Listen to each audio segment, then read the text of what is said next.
So, this question about why we offer Naivedya, we don't offer the same type of Naivedya to all the gods, it's very different. So, there is a whole science behind it. From the leaf and the flower and the fruit and the food, either to enhance that or to receive it, both. There are two types of Naivedyas.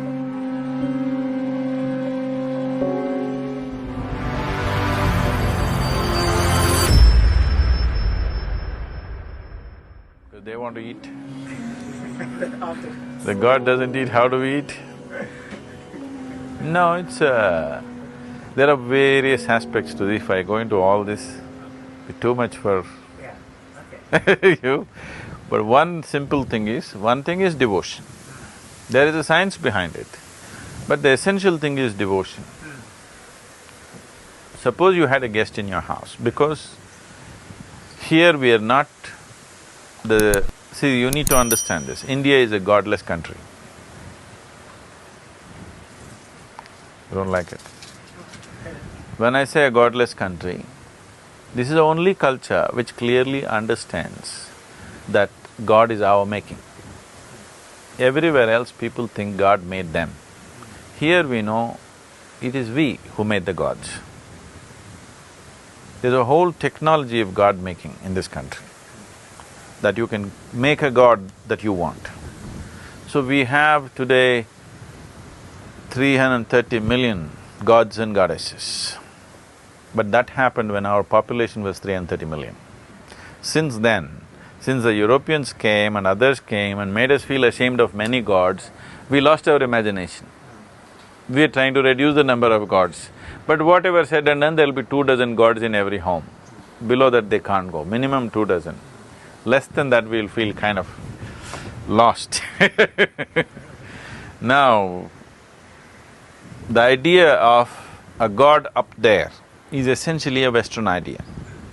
When I say Western, anything west of India is west for us which includes Pakistan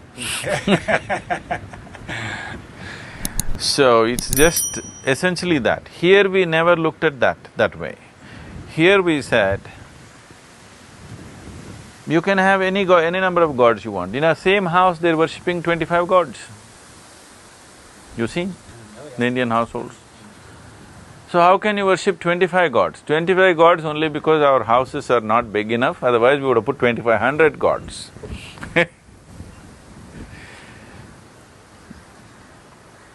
The science or the technology of God making, in the sense we understood that existence is just the same energy everywhere. It can be a rock, it can be a tree, it can be a flower, it can be a fruit, it can be an animal, a bird, a human being. So if a rock can be a human being, see what was soil, what was mud out there became food. What was food is sitting here as Alexander the Great. Yes or no? No? Yeah, well, in a convoluted way, yeah. Yes or no? Yeah. What was there, I was walking upon it yesterday. Today it is sitting here as Alexander the Great. This Alexander the Great, the old one, is there now. Yes or no? So if mud can become Alexander, can't we fine-tune it to become something more? So we understood this. This is called the science of consecration. If this mud can become a human being, it can become a tree, it can become a flower, it can become a fruit. If you create the necessary tuning, it will become a divine entity. It will become a divine presence. This is the whole science of consecration. So people started creating various kinds of gods. For different purposes, different kinds of gods. This is not just belief system. You've been to the temples? You go sit in the Dhyana Linga, how it feels. Go into the Bhairavi, how it feels, very different. Go and sit in the Adiyogi Alayam, very, very different. Because they are consecrated differently. Different kinds of manifestations of the same energy. Even now it's the same thing. The same energy is manifesting itself as a stone, as a tree, as a flower, as a fruit, as a bird, as an animal, as a human being. The same thing, if it is taken to its subtlest possibility, it becomes divine. So here, we did not wait for God to come down. We created our own gods the way we want it. We are still given the freedom that if we don't like any of the present manifestations, we can create new ones, called Ishtadevata. You can create your own god or goddess. Nowhere else this freedom is there. This is ultimate democracy, where you can even create your own god. Where else does people have such freedom, tell me? You have to believe the god that they tell you, otherwise you are dead. Yeah, they don't dare to act. So, this question about why we offer Naivedya, we don't offer the same type of Naivedya to all the gods. It's very different. That energy, what it needs, that is what we offer. For example, Dhyanalinga, no offering. He doesn't need anything. If nobody enters the temple for next 1,000 years and you come back after 1,000 years, he will still be the same. He will simply sit there, he is a yogi. He doesn't need any attention. But Bhairavi is not like that. Every day we have to offer to her, we have to take care of her. If you don't take care of her, initially she'll get angry, after that she will dissipate.